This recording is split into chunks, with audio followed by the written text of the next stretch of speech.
What if I told you that the ancestor of Jesus Christ once sold his own brother into slavery for 20 pieces of silver? That this same man's life spiraled into such moral chaos that he unknowingly slept with his own daughter-in-law? And yet, from this broken, flawed human being would come the royal line of King David and ultimately the Messiah himself. This is the shocking true story of Judah, the fourth son of Jacob, who should have faded into obscurity, but instead became one of the most pivotal figures in biblical history. His journey takes us from the blood-stained coat of his betrayed brother Joseph to a roadside encounter that would expose his deepest hypocrisy.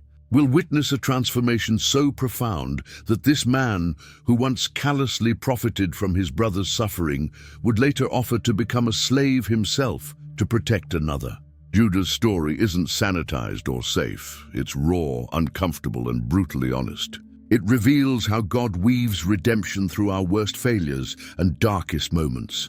The Lion of Judah didn't start as a lion. He started as a coward, a deceiver, and a broken man who had to face the ugliest parts of himself before he could become the father of kings. This is his story. Judah's story begins in a household filled with tension and heartbreak. His mother, Leah, was trapped in a marriage where she desperately wanted her husband's love, but never truly had it. Jacob loved Rachel, Leah's younger sister, and everyone knew it. Leah had already given birth to 3 sons before Judah came along. With each birth, she hoped that finally Jacob would turn his attention to her. Her first son was Reuben, meaning see a son, because the Lord had seen her misery. Her second was Simeon, meaning one who hears, because the Lord heard she was unloved.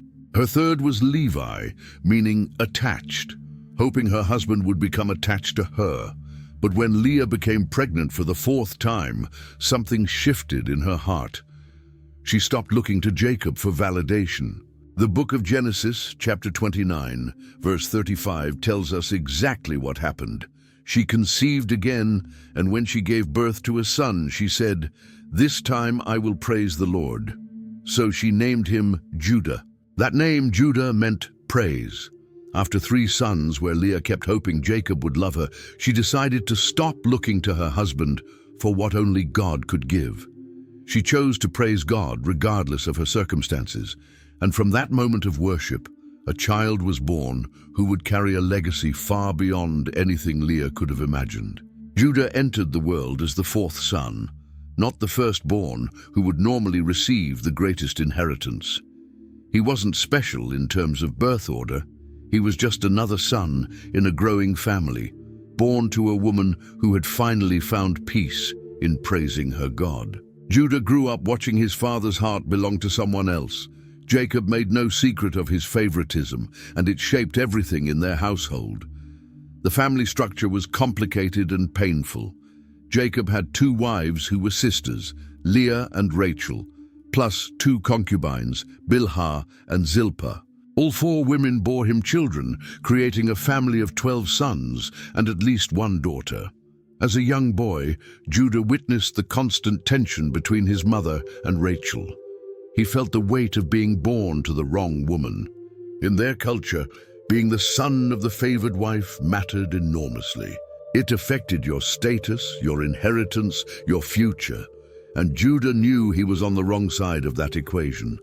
The tension got worse when Rachel finally had a son after years of being unable to conceive. Genesis chapter 30 verse 24 records, "She named him Joseph and said, 'May the Lord add to me another son.'" Joseph became Jacob's favorite from the moment he was born. Being the firstborn son of the wife Jacob actually loved, Joseph received treatment none of the other brothers ever experienced. As Judah and his brothers grew older, they worked in the fields, tending their father's flocks. They did the hard, physical labor, while Joseph seemed to get special privileges. The brothers noticed everything. They saw how their father looked at Joseph differently. They heard the warmth in Jacob's voice when he spoke to Rachel's son. They felt the sting of being overlooked day after day, year after year. When Jacob had something important to say, he often said it to Joseph. When there was a special task, it went to Joseph. The other brothers were treated as workers. But Joseph was treated as precious, as beloved, as the son who truly mattered. This wasn't just minor sibling rivalry. This was a wound that festered in the hearts of 11 brothers who knew they would never be enough in their father's eyes. Judah lived with this reality every day of his childhood. He watched his father's face light up when Joseph entered the room. He saw the gifts, the attention, the love that flowed freely to Joseph. The favoritism created jealousy and resentment that grew like poison. The brothers couldn't help but compare themselves to Joseph and find themselves lacking in their father's eyes. And that comparison poisoned their hearts against their younger brother. Everything reached a breaking point when Joseph was 17 years old. Jacob did something that pushed his sons beyond their limit. Genesis chapter 37 verse 3 explains, "Now Israel loved Joseph more than any of his other sons, because he had been born to him in his old age, and he made an ornate robe for him." This wasn't just any piece of clothing. It was a richly decorated coat that screamed favoritism, a visible symbol that Joseph was set apart from his brothers. Every time Joseph wore that coat, it announced to everyone that he was special, that he was favored, that he was more important. The coat screamed inequality with every thread. But the coat was just the beginning. Joseph started having dreams, and he made the terrible mistake of sharing them.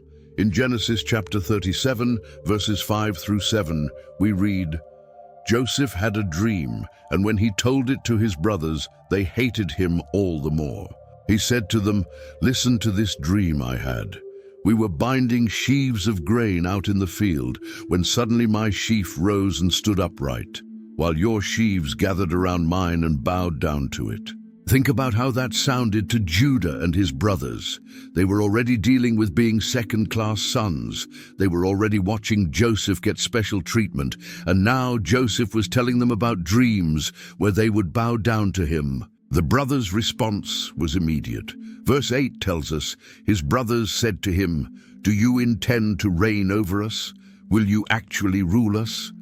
And they hated him all the more because of his dream and what he had said." The word hated appears multiple times. This wasn't mild dislike. This was deep, bitter hatred that had been building for years. Joseph had another dream, even more audacious. In verses 9 and 10, "Then he had another dream, and he told it to his brothers. 'Listen,' he said, 'I had another dream, and this time the sun and moon and 11 stars were bowing down to me.' When he told his father as well as his brothers, his father rebuked him and said, 'What is this dream you had? Will your mother and I and your brothers actually come and bow down to the ground before you?' Genesis chapter 37 verse 4 states plainly, "When his brothers saw that their father loved him more than any of them, they hated him and could not speak a kind word to him." They couldn't even have a normal conversation with Joseph. The family was completely fractured. That break came when Jacob sent Joseph to check on his brothers.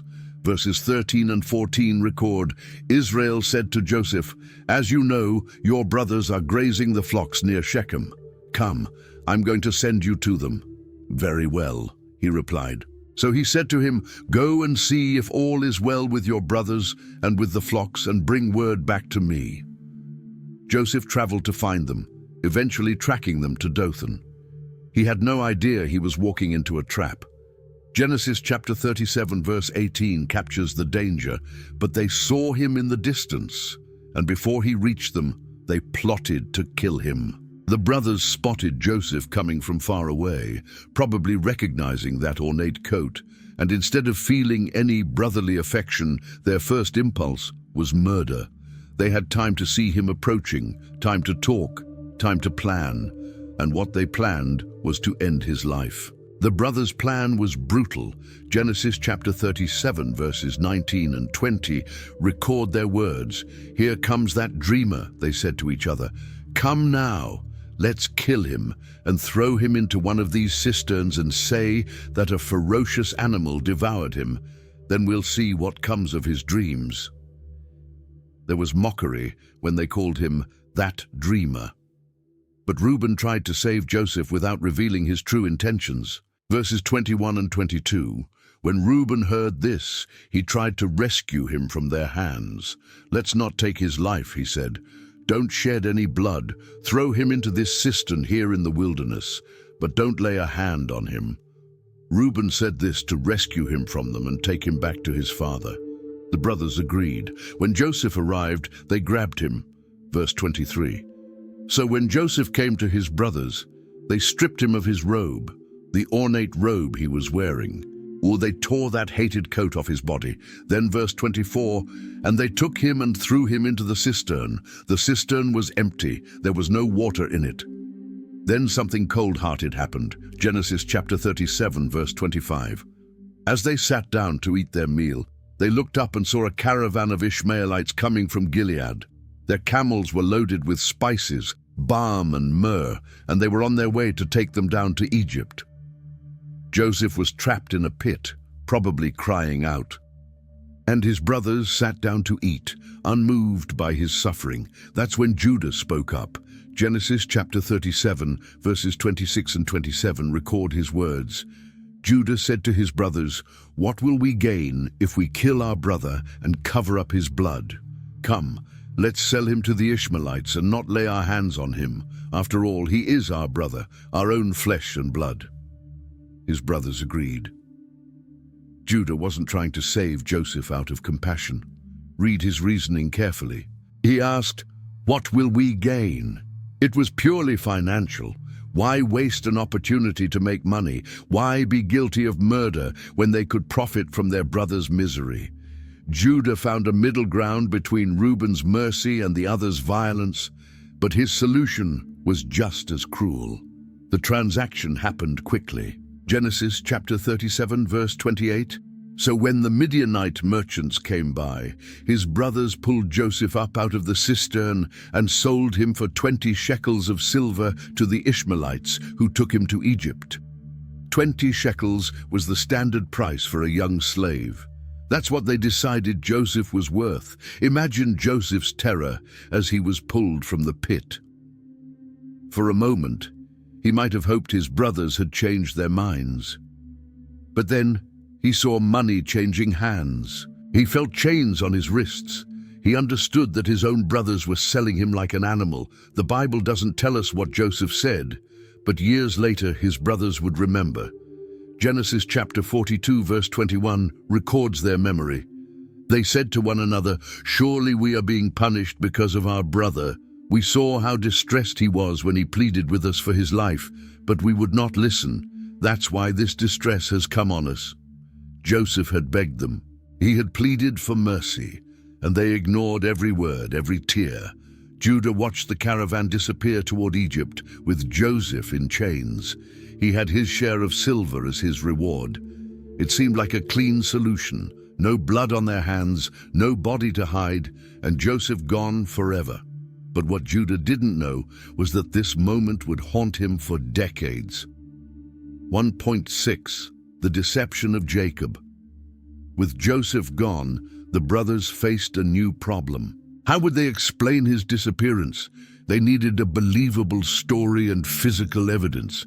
Genesis chapter 37, verse 31. Then they got Joseph's robe, slaughtered a goat, and dipped the robe in the blood. They took that beautiful coat and turned it into a prop for their deception. They made it look convincing, like it had been through a violent animal attack. Then they brought it to their father. Verse 32, they took the ornate robe back to their father and said, "We found this. Examine it to see whether it is your son's robe."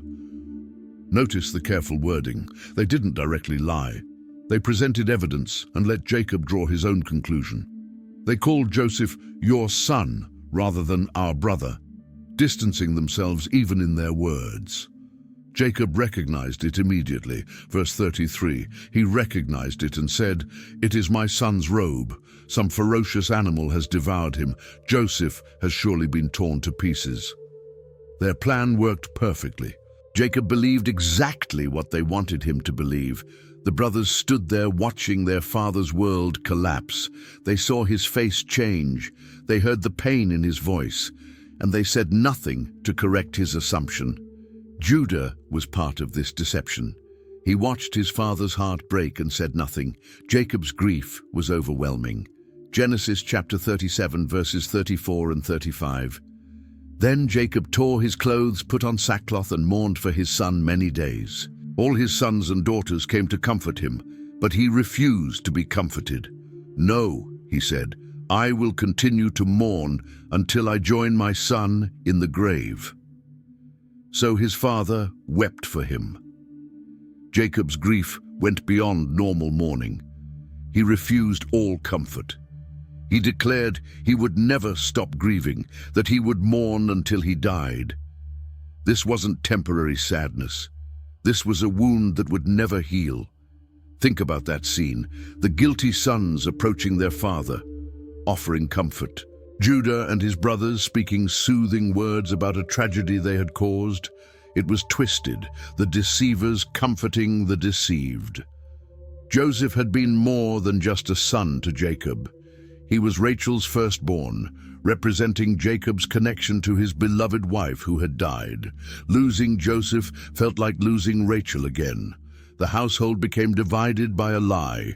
Judah had to live with his father's grief every single day. He had to watch Jacob's eyes fill with tears at random moments. He had to hear him speak Joseph's name with longing. He had to witness how his father aged rapidly under grief's weight. Years passed, and Jacob's grief never diminished. The text emphasizes Jacob wept for him, suggesting ongoing, repeated weeping. This wasn't crying that happened once. This was a father who wept again and again, day after day. The Bible doesn't record Judah's private thoughts, but we understand what he must have carried. He was the one who proposed selling Joseph. The idea had been his. Yes, the others agreed, but Judah had been the architect. Every morning, Judah woke up and faced his father, knowing the truth Jacob would never know. He had to look into grief-stricken eyes and keep his face neutral, keep the secret locked inside. He had to participate in family meals where Jacob might suddenly start crying. Judah couldn't confess. What would confession accomplish? Joseph was gone, possibly dead. Telling the truth wouldn't bring him back. It would only shatter whatever trust remained in the family. So Judah was trapped. He couldn't undo what had been done. He couldn't confess without making everything worse. He could only carry the burden silently and watch his father suffer because of his choices. The weight of this secret affected everything. It shaped how Judah related to his brothers, all bound together by shared guilt. They couldn't speak freely about that day, even among themselves. When together the unspoken truth hung in the air, the memory of Joseph's pleading face haunted Judah. He remembered Joseph's voice begging them to reconsider. He remembered the sound of chains, the sight of the caravan growing smaller, the weight of silver coins, blood money from his own brother's suffering. Every time Jacob mentioned Joseph's name, every time tears rolled down his father's cheeks, Judah was reminded of his role in causing that pain. The guilt was enormous, inescapable.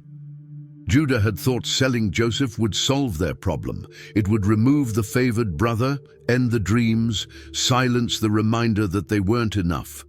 But the solution created a far bigger problem. Their father's heart was shattered beyond repair. This burden would shape Judah's character in the years ahead. He couldn't change the past, couldn't bring Joseph back, couldn't ease his father's pain without destroying what remained. He could only move forward, carrying this knowledge into every decision and every moment of his future. After everything that happened with Joseph, something changed in Judah. He made a decision that would completely alter the direction of his life.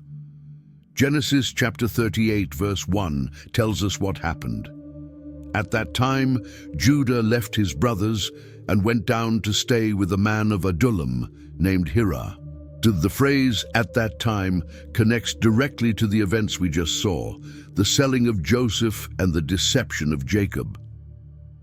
Right after participating in those terrible acts, Judah physically separated himself from his family. He left his brothers and went down to Adullam, a Canaanite town in the lowlands west of Hebron. This wasn't a short trip or a business journey. The text says he went down to stay, indicating he was settling there, making it his new home. He was putting distance between himself and his brothers, between himself and his father's ongoing grief, between himself and the daily reminder of what they had done. We don't know exactly why Judah left. The Bible doesn't tell us his reasons. Maybe the guilt was too heavy to carry while living among his brothers. Maybe watching his father's unending sorrow became unbearable. Maybe he needed to escape the constant presence of his crime. Or maybe he simply wanted to start fresh somewhere else, to build his own life separate from the family drama. Whatever his reasons, Judah was leaving behind everything he knew: his father's household, his brothers, his heritage, his people. He was going to live among Canaanites, foreigners who didn't worship his God or follow his family's ways. He was stepping away from his identity as one of Jacob's sons and starting something new. The man he stayed with was named Hira, an Adullamite who would become Judah's friend. This friendship suggests Judah wasn't just passing through. He was integrating into Canaanite society, building relationships, making connections. He was becoming part of their world. Once Judah settled in Adullam, he did something that would have shocked his grandfather Abraham. Genesis chapter 38 verse 2 records what happened next. There Judah met the daughter of a Canaanite man named Shua. He married her and made love to her. This was a significant decision, and not in a good way. Judah's great-grandfather Abraham had made his servant swear not to get a wife for Isaac from the Canaanites. Abraham had said in Genesis chapter 24 verse 3, "I want you to swear by the Lord, the God of heaven and the God of earth, that you will not get a wife for my son from the daughters of the Canaanites, among whom I am living." Abraham wanted his son to marry within their own people, someone who shared their faith and values. Isaac had done the same thing with Jacob, sending him back to their relatives in Mesopotamia to find a wife rather than marrying a Canaanite woman. This had been important to their family, maintaining their distinctiveness, their covenant relationship with God, their separation from the idolatrous practices of Canaan. But Judah ignored all of that. He saw a Canaanite woman, the daughter of a man named Shua, and he married her. The text doesn't even give us her name. She's simply called the daughter of Shua, or Bat-shua in Hebrew. We don't know if Judah loved her, or if this was simply a practical arrangement. We don't know if she worshipped Judah's God or kept her Canaanite beliefs. The text moves quickly past these details. What we do know is that Judah was fully assimilating into Canaanite culture. He wasn't just living among them, he was marrying into their families, becoming one of them. He was drifting further from his father's house and his family's faith with each decision he made. Genesis chapter 38 verse 3 tells us, "She became pregnant and gave birth to a son who was named Then verse 4, "She conceived again and gave birth to a son and named him Onan." And verse 5, "She gave birth to still another son and named him Shelah. It was at Kezib that she gave birth to him." 3 sons, Onan, and Shelah. Judah now had his own family, his own household, his own legacy building in Adullam. He was no longer just one of Jacob's 12 sons. He was a father, a husband, establishing his own line separate from his brothers. But this separation from his heritage and his people would soon lead to consequences that Judah couldn't have predicted. His choice to marry outside his faith and family would set in motion a series of events that would force him to confront who he really was. Years passed, and Judah's sons grew up. When his firstborn son reached the age to marry, Judah arranged a marriage for him. Genesis chapter 38 verse 6 tells us, "Judah got a wife for his firstborn and her name was Tamar. This is the first time we hear Tamar's name. We don't know much about her background, whether she was a Canaanite like Judah's wife or from another group. What we do know is that she married and became part of Judah's household, with all the hopes and expectations that came with being the wife of a firstborn son. But something was terribly wrong with The next verse reveals a shocking truth. Genesis chapter 38 verse 7 states plainly, "But Judah's firstborn, was wicked in the Lord's sight, so the Lord put him to death." The text doesn't tell us what did that was so wicked. It doesn't give us details about his specific sins or actions. What it does tell us is that his wickedness was serious enough that God himself intervened. This wasn't a natural death or an accident. This was divine judgment. The Lord looked at life and actions and decided his wickedness required immediate punishment. Imagine Judah's shock and grief. His firstborn son, the one who would carry his name and inheritance forward, was suddenly dead. The son he had raised, the one he had arranged a marriage for, was gone, and the reason given was that was wicked in God's sight.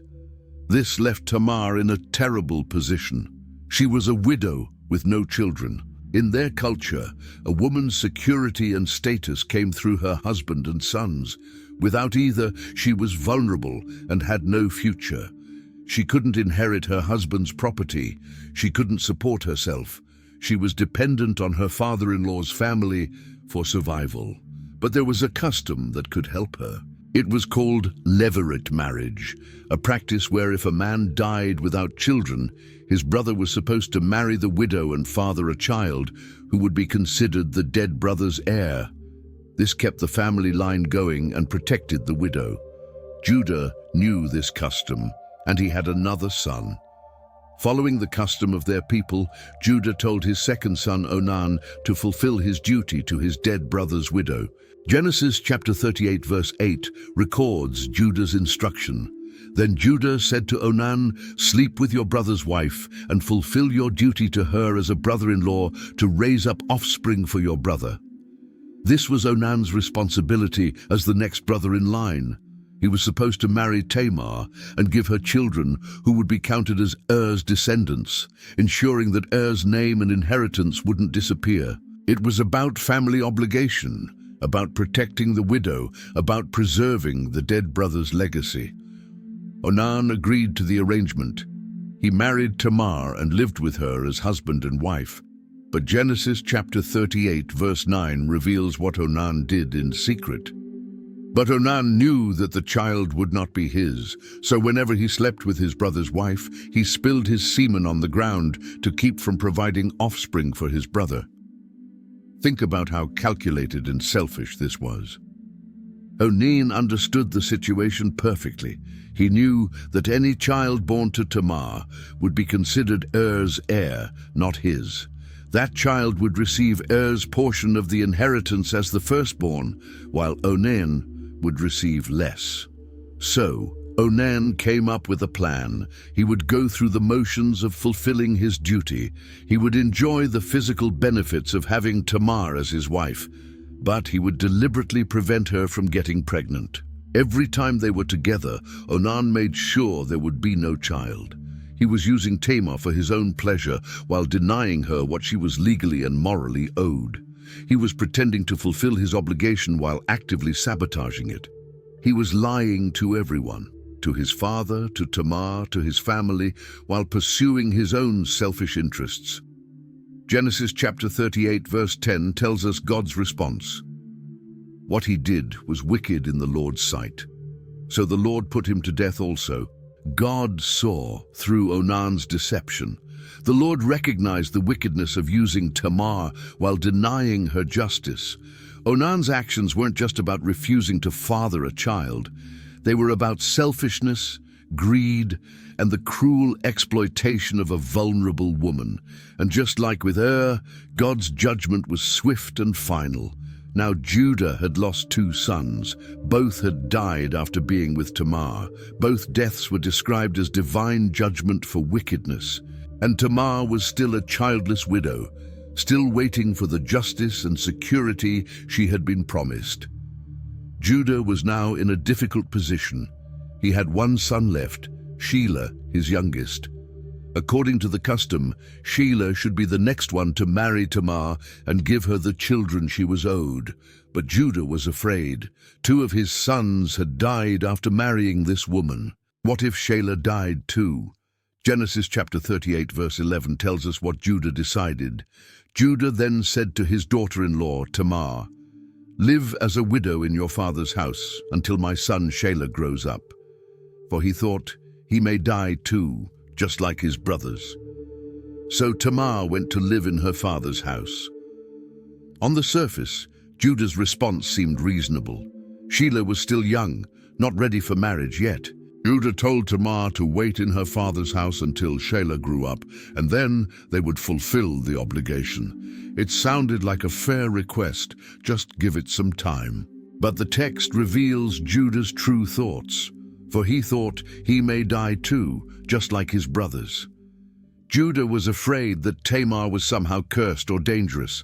He looked at the deaths of and Onan and blamed Tamar rather than acknowledging his son's wickedness. He saw her as the problem, the common factor in both deaths. So Judah made a promise he had no intention of keeping. He told Tamar to wait for Shelah, but in his heart he had already decided that Shelah would never marry her. He was sending her away to protect his last remaining son, regardless of what that meant for Tamar. Tamar obeyed. She went back to her father's house and lived there as a widow, waiting for the day when she would be called back to marry Shelah. She wore widow's clothing as a sign of her status. She remained unmarried, faithful to the promise that had been made to her. She waited, believing that Judah would keep his word. But time passed. Shelah grew from a boy into a man. He reached the age when he should have married Tamar and fulfilled his duty. And Judah did nothing. He made no move to call Tamar back. He made no arrangements for the marriage. He simply let time go by, hoping Tamar would eventually give up or forget. Tamar was trapped. She couldn't marry anyone else because she was technically pledged to Shelah. She couldn't have children or build a future. She couldn't move forward with her life. Judah's broken promise had left her in a permanent state of limbo. Not truly a widow free to remarry, but not a wife either. She had no status, no security, no hope, and Judah seemed perfectly content to leave her there. Tamar waited and waited, watching as Shelah grew into full manhood, while Judah made no move to fulfill his obligation. Then something happened that changed the situation. Genesis chapter 38 verse 12 tells us, "After a long time, Judah's wife, the daughter of Shua, died. When Judah had recovered from his grief, he went up to Timnah, to the men who were shearing his sheep, and his friend Hirah the Adullamite went with him." Judah's wife had died. After his period of mourning ended, he traveled to Timnah for the sheep shearing, which was a festive, celebratory time. It was like a harvest festival, a time when people gathered, ate, drank, and celebrated the year's work. Someone told Tamar what was happening. Genesis chapter 38 verse 13 says, "When Tamar was told, 'Your father-in-law is on his way to Timnah to shear his sheep,' news traveled, and Tamar heard that Judah was leaving his home and heading toward Timnah. This news triggered something in Tamar. She looked at her situation clearly. Shelah was fully grown now, old enough to have been married for years. But Judah had never called her back. He had never fulfilled his promise. She realized with painful clarity that he never would. She had been faithful, patient, and obedient, and it had gotten her nowhere. Tamar had a choice. She could continue waiting forever for a promise that would never be kept, slowly fading into poverty and obscurity as a forgotten widow, or she could take matters into her own hands. She chose action. Genesis chapter 38 verse 14 describes what she did. She took off her widow's clothes, covered herself with a veil to disguise herself, and then sat down at the entrance to Enaim, which is on the road to Timnah. For she saw that, though Shelah had now grown up, she had not been given to him as his wife. Tamar's plan was bold and risky. She removed her widow's clothing and covered herself with a veil. She positioned herself at Enaim, along the road to Timnah, where Judah would pass. She was disguising herself, making herself look like something she wasn't. In that culture, women who sat veiled by the roadside were often shrine prostitutes, women who practiced cultic prostitution as part of Canaanite religious rituals. Tamar was going to pretend to be one of these women. She was going to use deception to get from Judah himself what he had denied her through his son. It was a desperate plan.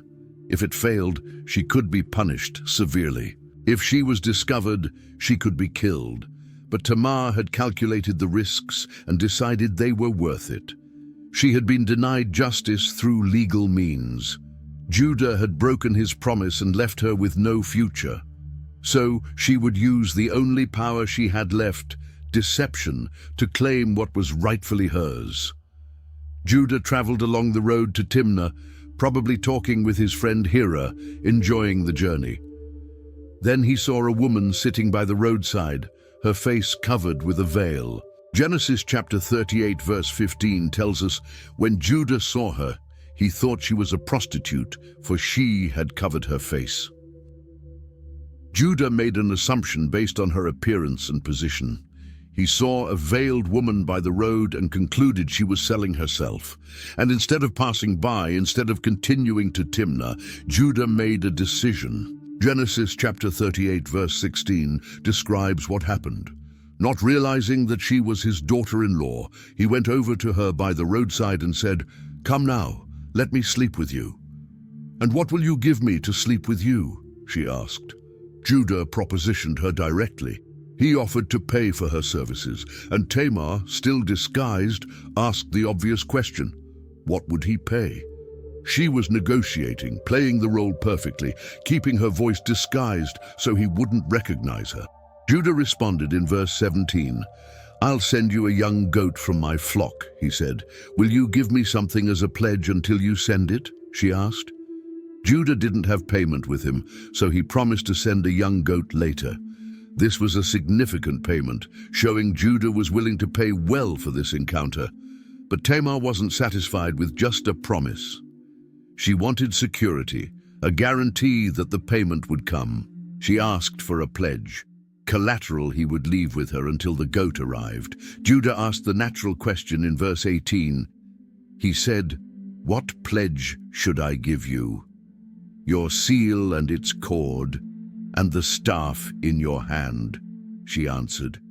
So he gave them to her and slept with her, and she became pregnant by him. Think about what Tamar asked for. She didn't ask for something small or insignificant.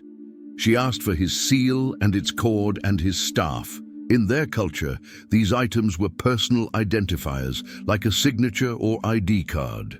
The seal was used to mark documents and property as belonging to Judah. It was engraved with his unique mark. The cord held the seal and was worn around the neck. The staff was a walking stick that was often carved or decorated in a distinctive way. These three items together were unmistakably Judah's. Anyone who saw them would know they belonged to him. They were his identity, his signature, his personal mark. And he handed them over to this woman for a promise to send a goat. Judah slept with her. He had no idea he was lying with his own daughter-in-law. He had no idea this woman was Tamar, the widow he had promised to his son Shelah years ago. He thought he was having a simple transaction with a prostitute by the roadside. Genesis chapter 38 verse 19 tells us what happened next. After she left, she took off her veil and put on her widow's clothes again. Tamar went home, removed her disguise, and returned to her widow's clothing. She carried with her Judah's seal, cord, and staff, and she was pregnant with his child. Her plan had worked. She had obtained from Judah himself what he had denied her through his son. Judah kept his word about sending payment. Genesis chapter 38 verse 20 tells us, "Meanwhile Judah sent the young goat by his friend the Adullamite in order to get his pledge back from the woman, but he did not find her. Judah sent Hira back to Enaim with the goat to pay the woman and retrieve his seal, cord, and staff. But when Hira arrived, the woman was gone." Verse 21 continues, "He asked the men who lived there, 'Where is the shrine prostitute who was beside the road at Enaim?' 'There hasn't been any shrine prostitute here,' they said. Hira searched for her, asking around town. But the local men told him there was no shrine prostitute there. They had no idea who he was talking about. Hira returned to Judah empty-handed and reported what he had learned in verse 22. So he went back to Judah and said, "I didn't find her. Besides, the men who lived there said, 'There hasn't been any shrine prostitute here.'" Judah had a problem. His personal items, his seal, cord, and staff, were out there somewhere with a woman he couldn't find, but he made a decision in verse 23. "Then Judah said, 'Let her keep what she has, or we will become a laughingstock. After all, I did send her this young goat, but you didn't find her.'" Judah decided to cut his losses. He didn't want people finding out he had slept with a roadside prostitute and then couldn't even locate her to get his belongings back. It would be embarrassing, humiliating. Better to just let it go and move on. He had tried to fulfill his obligation by sending the goat. That was enough. So Judah forgot about the incident and went on with his life. He had no idea what was coming. 3 months passed. Then news reached Judah that would turn his world upside down. Genesis chapter 38 verse 24 records the moment. About 3 months later, Judah was told, "Your daughter-in-law Tamar is guilty of prostitution, and as a result, she is now pregnant." Judah said, "Bring her out and have her burned to death." Someone had discovered that Tamar was pregnant. She was still living as a widow in her father's house, still technically pledged to Shelah, and now she was obviously carrying someone's child. In their culture, this was a serious offense.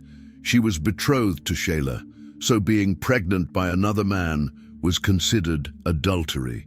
Judah's response was immediate and harsh. He didn't ask questions. He didn't investigate. He simply pronounced judgment. "Bring her out and have her burned to death." This was the penalty for such a serious breach. Judah, who had broken his own promise to Tamar, who had left her trapped in widowhood for years, who had just slept with a woman he thought was a prostitute, this same Judah had no mercy for Tamar.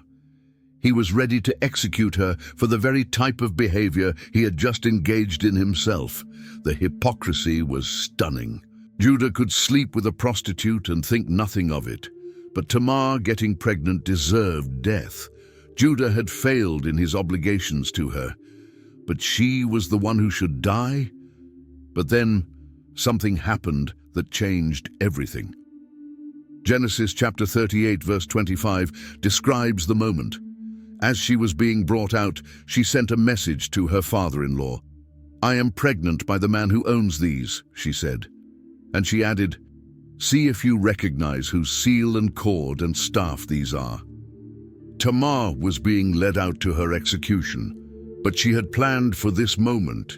She took Judah's seal, cord, and staff and sent them to him with a message. She didn't publicly shame him. She didn't announce who the father was. She simply presented the evidence and asked him to recognize whose items they were. She was giving Judah a choice. He could stay silent and let her die, protecting his reputation, or he could tell the truth and admit what he had done. The decision was entirely his. Judah looked at those items, his seal, his cord, his staff, his personal identifiers that he had given to a veiled woman by the roadside 3 months ago, and in that moment, Judah saw himself clearly. He saw his hypocrisy, he saw his failure, he saw how he had broken his promise to Tamar and left her without options, and how she had taken matters into her own hands. Genesis chapter 38 verse 26 records his response. Judah recognized them and said, "She is more righteous than I, since I wouldn't give her to my son Shelah." And he did not sleep with her again. Judah did something that must have shocked everyone present. He publicly confessed. He admitted that the items were his. He acknowledged that he was the father of Tamar's child. And then he said something even more shocking. He declared that Tamar was more righteous than he was. Judah took full responsibility. He admitted his failure to give Shelah to Tamar as he had promised. He recognized that Tamar's deception was a direct result of his broken promise and neglect.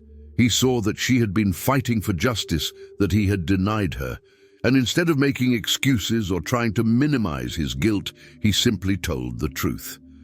This was a turning point for Judah. The man who had helped sell his brother and deceive his father, who had broken his promise to his daughter-in-law and was ready to execute her for getting pregnant, finally confronted his own sin and admitted it publicly. When Judah looked at his seal, cord, and staff, the items he had given to a veiled woman 3 months earlier, everything became clear. He was holding the proof of his own guilt in his hands.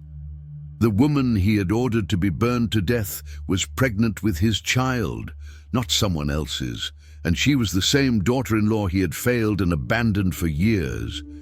Judah stood at a crossroads. He could stay silent, let Tamar die, and protect his reputation. No one would know the truth if he just kept quiet, or he could do something he had never done before, tell the complete truth regardless of the cost to himself. Genesis chapter 38 verse 26 records what Judah chose. Judah recognized them and said, "She is more righteous than I, since I wouldn't give her to my son Shelah," and he did not sleep with her again. These words were revolutionary. Judah didn't make excuses. He didn't try to spin the story in his favor. He didn't blame Tamar for tricking him or defend himself by pointing out her deception. Instead, he made a public declaration that shocked everyone listening. "She is more righteous than I." Daddy, think about what Judah was admitting. He was confessing in front of his entire community that he had slept with someone he thought was a prostitute. He was acknowledging that he had broken his promise to give Shelah to Tamar. He was accepting full responsibility for putting Tamar in a position where she felt she had no choice but to deceive him. He was admitting that a woman, someone with no power or status in their society, had acted more justly than he had. This was completely different from the Judah who had proposed selling Joseph, that Judah had asked, "What will we gain?" and thought only of profit and self-interest, that Judah had watched his father grieve over a lie and said nothing, that Judah had broken his promise to Tamar without a second thought. But this Judah was different. He was taking responsibility. He was telling the truth, even when it hurt.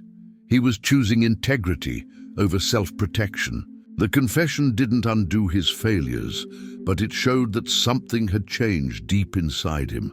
The text adds one more detail. And he did not sleep with her again. Judah recognized that Tamar was his daughter-in-law, and their encounter had been a one-time situation born out of deception and desperation.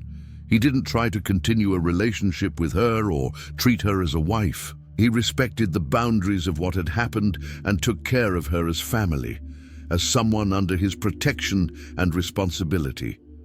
Judah's public confession saved Tamar's life. His willingness to be honest, to expose his own sin, to admit he was wrong, this was the beginning of his transformation from a man who ran from responsibility to a man who faced it head-on. Tamar's pregnancy continued, and when the time came for her to give birth, something unexpected happened. Genesis chapter 38 verse 27 tells us, when the time came for her to give birth, there were twin boys in her womb. Twins. Tamar wasn't carrying just one child, but two. This was significant because it meant Judah's line would continue through not one, but two sons. The family legacy that had seemed in danger when and Onan died was now secured with two new generations. but the birth itself was unusual. Genesis chapter 38, verses 28 and 29 describe what happened. As she was giving birth, one of them put out his hand. So the midwife took a scarlet thread and tied it on his wrist and said, "This one came out first." But when he drew back his hand, his brother came out, and she said, "So this is how you have broken out." And he was named Perez. The midwife was watching carefully to see which twin would be born first, because the firstborn received special status and inheritance rights. When one baby's hand emerged first, the midwife quickly tied a scarlet thread around his wrist to mark him as the firstborn. Everything seemed settled. But then something strange occurred. The baby pulled his hand back into the womb, and his brother came out first instead. The midwife was shocked by this unexpected turn and exclaimed about how this child had broken out ahead of his brother. Because of this, they named him Perez, which means breaking out or breach. Genesis chapter 38, verse 30 completes the story. Then his brother, who had the scarlet thread on his wrist, came out, and he was named Zerah.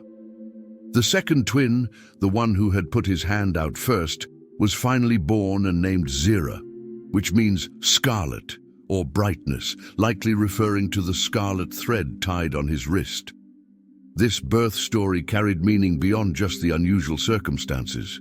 Perez, the one who broke through and came out first, despite his brother's hand appearing first, became the ancestor through whom Judah's most important descendants would come. The line of King David would come through Perez, and ultimately, Jesus Christ himself would be descended from Perez. Tamar, the Canaanite woman who had been wronged and abandoned, who had to use deception to claim her rights, became one of only a few women mentioned by name in the genealogy of Jesus. Her twins secured Judah's legacy and became part of the story of redemption that would unfold over the coming centuries. Years passed after Tamar's twins were born. Judah continued living his life, raising his sons, managing his household.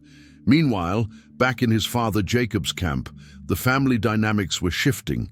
The 12 brothers were aging, and it was becoming clear that leadership among them needed to be established. By birth order, Reuben should have been the natural leader. He was the firstborn, the one who should have received the double portion and the authority that came with it. But Reuben had disqualified himself through his own actions. Genesis chapter 35, verse 22, records that Reuben had slept with Bilhah, his father's concubine, a serious offense that cost him his position. The next in line was Simeon and Levi, but they had also proven themselves unfit for leadership. Back in Genesis chapter 34, they had deceived and massacred all the men of Shechem in revenge for their sister Dinah being violated. Their violence and deception had endangered the whole family and showed they were driven by rage rather than wisdom. This meant that Judah, the fourth son, was next in line. And unlike his older brothers, Judah had shown growth and change. His public confession about Tamar had demonstrated a capacity for honesty and taking responsibility. His willingness to admit when he was wrong set him apart from brothers who either acted rashly or failed in their duties. The Bible doesn't give us a specific moment when Judah officially became the leader among his brothers. Instead, we see it emerging naturally through the events that would unfold. Judah's brothers began looking to him for decisions.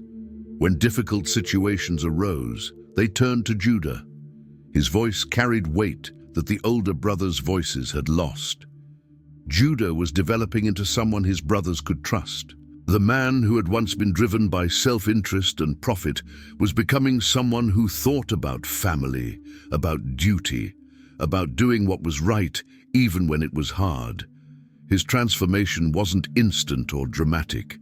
It was gradual, built through choices made over years, through lessons learned the hard way. This leadership would be tested in the most severe way possible when famine struck their land and forced them into a situation none of them could have predicted. A severe famine spread across the entire region. Crops failed, animals died, food became scarce. Jacob's family, like everyone else, faced the real possibility of starvation. Genesis chapter 42 verse 1 captures Jacob's urgency. When Jacob learned that there was grain in Egypt, he said to his sons, "Why do you just keep looking at each other?" Jacob had heard news that Egypt had grain available for purchase. Somehow, Egypt had prepared for the famine and had food stored up. Jacob couldn't understand why his sons were just sitting around when they could go get food to save their family.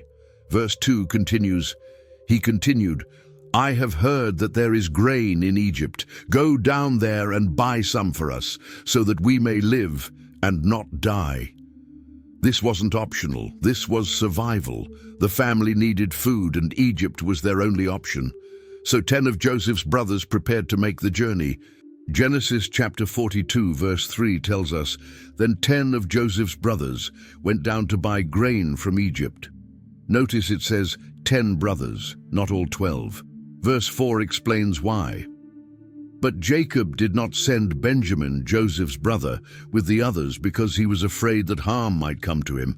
Benjamin was Joseph's full brother, both sons of Rachel. After losing Joseph, Jacob was terrified of losing Benjamin too. He kept his youngest son at home, where he could protect him. The 10 brothers traveled to Egypt and eventually stood before the man in charge of selling grain. They had no idea they were standing before Joseph, their own brother whom they had sold into slavery more than 20 years earlier. Joseph recognized them immediately, but they didn't recognize him. Joseph decided to test his brothers to see if they had changed. He accused them of being spies. He put them in prison for 3 days. Then he told them that to prove their story, they needed to bring their youngest brother Benjamin to Egypt. Genesis chapter 42 verse 19 records Joseph's demand. "If you are honest men, let one of your brothers stay here in prison while the rest of you go and take grain back for your starving households." Verse 20 continues, "But you must bring your youngest brother to me so that your words may be verified and that you may not die." Joseph kept Simeon as a hostage and sent the other brothers home with grain and instructions to return with Benjamin. The brothers were terrified. They remembered what they had done to Joseph, and Genesis chapter 42 verse 21 reveals their guilt. They said to one another, "Surely we are being punished because of our brother. We saw how distressed he was when he pleaded with us for his life, but we would not listen. That's why this distress has come on us." And after more than 20 years, they still remembered Joseph's cries. They still carried the guilt, and now they believed they were being punished for what they had done. The brothers returned home to Canaan with grain, but also with impossible news. They had to take Benjamin to Egypt, or Simeon would die, and they couldn't buy more grain.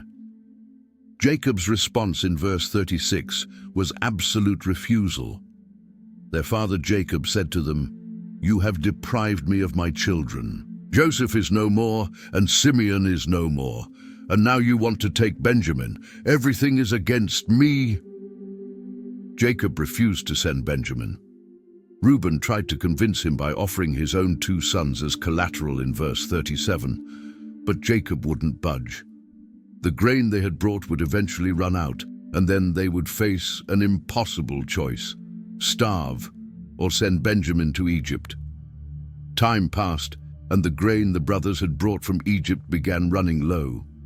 The family faced starvation again. They had no choice. They needed to return to Egypt for more food, but they couldn't go without Benjamin, and Jacob still refused to send him. Genesis chapter 43, verse 1 and 2 set the scene. Now the famine was still severe in the land. So when they had eaten all the grain they had brought back from Egypt, their father said to them, "Go back and buy us a little more food." But Judah reminded his father of the Egyptian ruler's strict command. Verse 3, "But Judah said to him, 'The man warned us solemnly, you will not see my face again unless your brother is with you.'" There was no way around it. No Benjamin meant no grain, which meant death for the entire family. Jacob resisted. He couldn't understand why they had even mentioned Benjamin to the Egyptian official. But the brothers explained they had no choice. The man had questioned them directly about their family. Everything had seemed innocent at the time. Then Judah did something that showed how much he had changed. He stepped forward with a proposal that was completely different from anything Reuben had offered. Genesis chapter 43, verses 8 and 9 record Judah's words. Then Judah said to Israel his father, "Send the boy along with me, and we will go at once, so that we and you and our children may live and not die. I myself will guarantee his safety. You can hold me personally responsible for him. If I do not bring him back to you and set him here before you, I will bear the blame before you all my life." Look carefully at what Judah was offering. Reuben had offered his 2 sons as collateral. He was willing to let his children pay for his failure. But Judah offered himself. He said, "I myself will guarantee his safety." He said, "You can hold me personally responsible." He promised that if Benjamin didn't return, Judah would bear the blame before his father for the rest of his life. This wasn't just a promise. This was Judah putting his entire relationship with his father on the line. He was saying that if Benjamin didn't come back, Judah would accept complete and permanent disgrace. He would lose his father's respect, his standing in the family, his honor. Everything would be forfeit. Judah added in verse 10, "As it is, if we had not delayed, we could have gone and returned twice." He was being practical and urgent.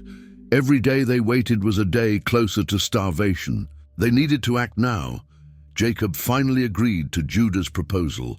The guarantee Judah offered, his personal responsibility, his willingness to bear the consequences himself, was enough to convince Jacob to let Benjamin go. Genesis chapter 43, verses 11 through 14, describe Jacob's instructions. He told them to take gifts, to take double the silver, and then he added in verse 14, "And may God Almighty grant you mercy before the man so that he will let your other brother and Benjamin come back with you. As for me, if I am bereaved, I am bereaved." Jacob was entrusting Benjamin to Judah's care. He was placing his most precious remaining son into the hands of the brother who had once proposed selling Joseph. But Judah was no longer that man. The guarantee he offered showed he had learned what real responsibility meant. The brothers returned to Egypt with Benjamin, and Joseph received them in his house. He saw Benjamin and was so overcome with emotion that he had to leave the room to weep. After composing himself, Joseph had a meal prepared for them. Everything seemed to be going well. They ate together, though the Egyptians ate separately. Joseph even gave Benjamin 5 times as much food as the others. But Joseph had one final test planned for his brothers. Genesis chapter 44, verse 1 and 2 describe what he ordered his steward to do. Now Joseph gave these instructions to the steward of his house. "Fill the men's sacks with as much food as they can carry, and put each man's silver in the mouth of his sack. Then put my cup, the silver one, in the mouth of the youngest one's sack, along with the silver for his grain." Joseph's silver cup was planted in Benjamin's sack. The brothers left Egypt early the next morning, happy and relieved. They had Benjamin with them, they had gotten grain, and they were heading home. But they hadn't gone far when Joseph's steward caught up with them. The steward accused them of stealing Joseph's silver cup. The brothers were shocked and protested their innocence. They were so confident that they made a rash promise in verse 9. "If any of your servants is found to have it, he will die, and the rest of us will become my lord's slaves." But the steward had different terms in verse 10. "Very well then, let it be as you say. Whoever is found to have it will become my slave. The rest of you will be free from blame." Each brother quickly lowered his sack, and the steward searched them one by one, starting with the oldest and ending with the youngest. Genesis chapter 44, verse 12 describes the terrible moment. Then the steward proceeded to search. beginning with the oldest and ending with the youngest. And the cup was found in Benjamin's sack. The brothers were devastated. Verse 13 tells us, "At this they tore their clothes. Then they all loaded their donkeys and returned to the city." They could have left Benjamin behind and saved themselves. The steward had said only the one with the cup would be enslaved, but they all went back. None of them was willing to abandon Benjamin. When they reached Joseph's house, they threw themselves on the ground before him. Joseph spoke to them in verse 15, "What is this you have done? Don't you know that a man like me can find things out by divination?" He was maintaining his disguise as an Egyptian official who had mystical powers of knowledge. Judah answered for all of them in verse 16, "What can we say to my lord? What can we say? How can we prove our innocence? God has uncovered your servant's guilt. We are now my lord's slaves, we ourselves and the one who was found to have the cup." But Joseph had the same response as his steward. Verse 17, "But Joseph said, 'Far be it from me to do such a thing. Only the man who was found to have the cup will become my slave. The rest of you go back to your father in peace.'" This was the moment of truth. Joseph was giving the brothers an easy way out. They could go home, tell their father that Benjamin had stolen something and was being kept as a slave, and move on with their lives. It was almost exactly like the situation with Joseph years before. They could abandon a brother and protect themselves. But Judah couldn't do it. He couldn't abandon Benjamin. He couldn't break his promise to his father. He couldn't return home without Rachel's son. Everything in him rebelled against the idea, so Judah stepped forward. What happened next was one of the most powerful speeches in all of Scripture. Judah approached Joseph and asked permission to speak. Genesis chapter 44 verse 18 begins, "Then Judah went up to him and said, 'Pardon your servant, my lord. Let me speak a word to my lord. Do not be angry with your servant, though you are equal to Pharaoh himself.'" Judah was about to pour out his heart to this Egyptian ruler, not knowing he was actually speaking to Joseph. He recounted the entire story, reminding Joseph of how he had asked about their family. Verses 19 through 23 recount the dialogue. "My lord asked his servants, 'Do you have a father or a brother?' And we answered, 'We have an aged father, and there is a young son born to him in his old age. His brother is dead, and he is the only one of his mother's sons left, and his father loves him. Then you said to your servants, Bring him down to me so I can see him for myself.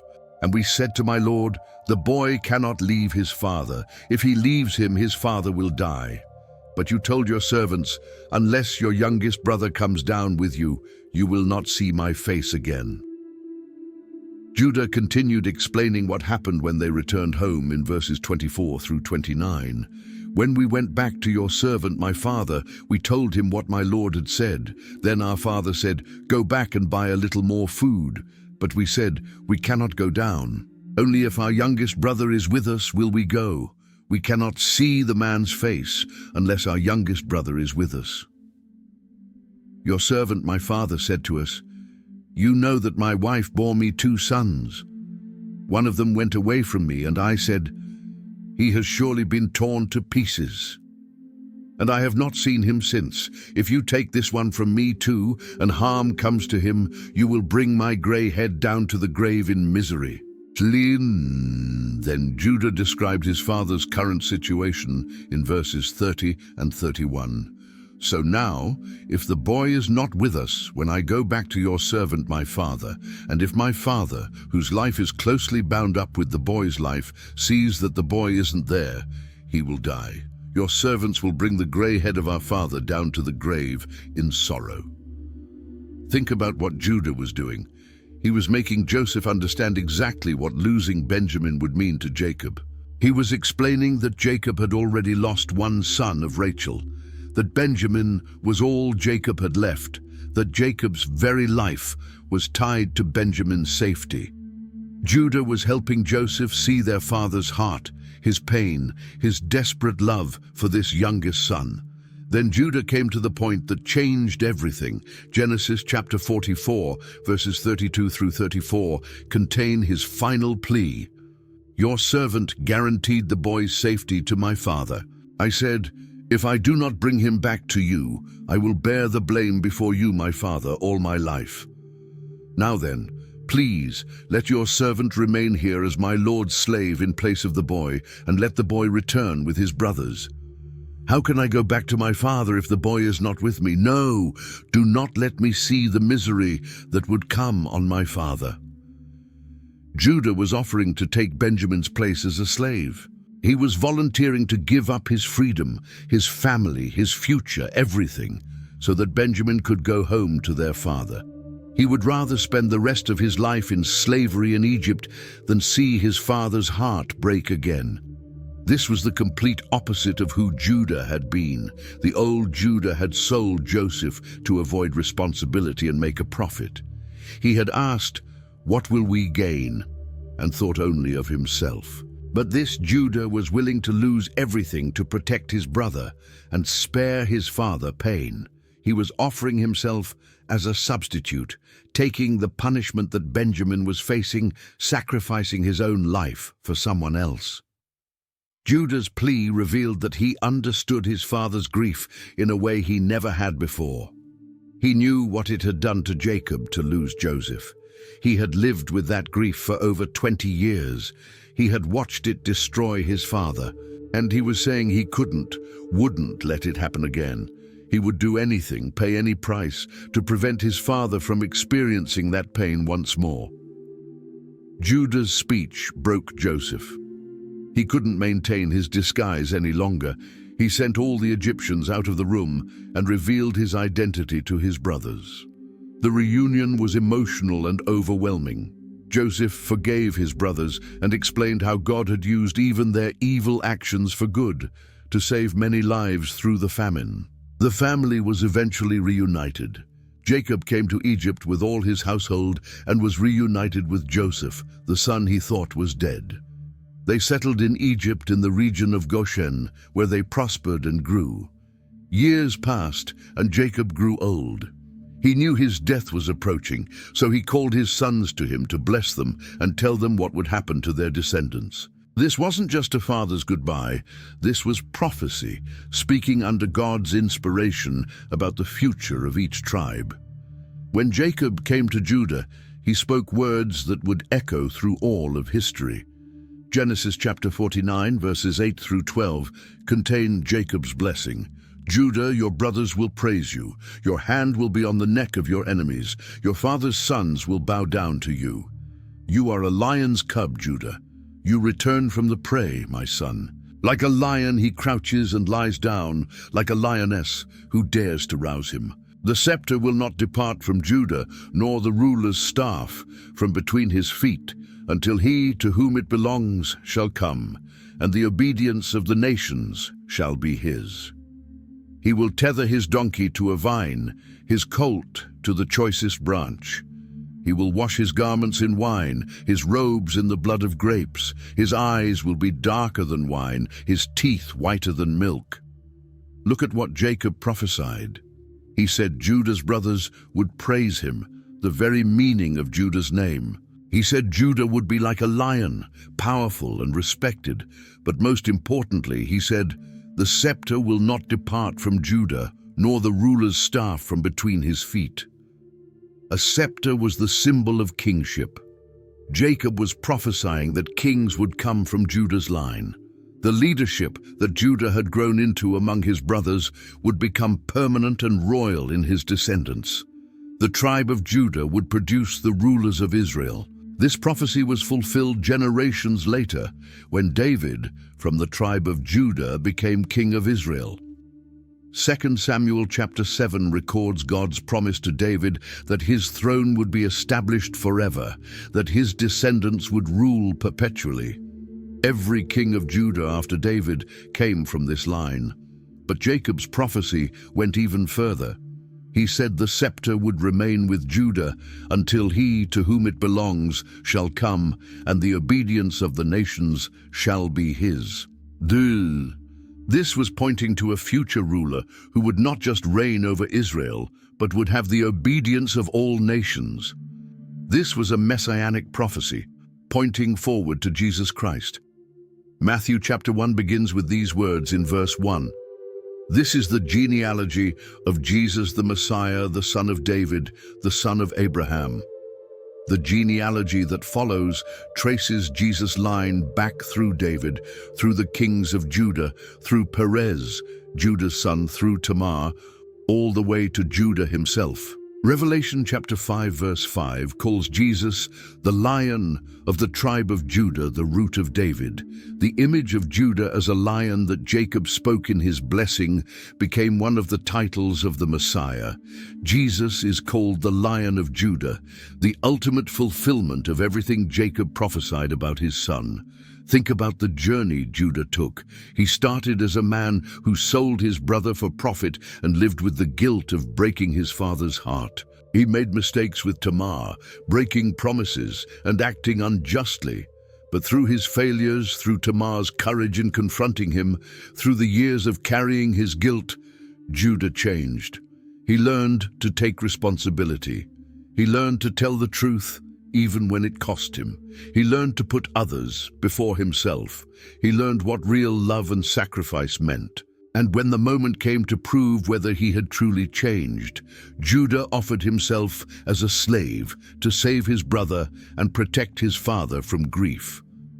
From this broken, flawed man came the royal line of Israel. From his union with Tamar, which began in deception but ended in justice, came Perez, through whom King David would descend. And ultimately, from this messy, complicated family story came Jesus Christ, the Savior of the world. Judah's story shows us that God doesn't just use perfect people. He uses people who fail, who make terrible choices, who carry deep guilt, but who learn, grow, and change. He takes our worst moments and weaves them into his plan of redemption. The Lion of Judah didn't start as a lion. He started as a coward and a failure. But through God's grace and his own willingness to change, he became the Father of Kings and the ancestor of the King of Kings. If this story impacted you today, I'd love for you to hit that subscribe button so you don't miss more biblical stories like this one. These ancient accounts aren't just history. They're filled with lessons for our lives today. And if you know someone who needs to hear that God can redeem even our biggest failures, share this video with them. Let's spread these powerful truths together. Thanks for watching, and I'll see you in the next video where we'll dive into another fascinating character from Scripture. God bless you.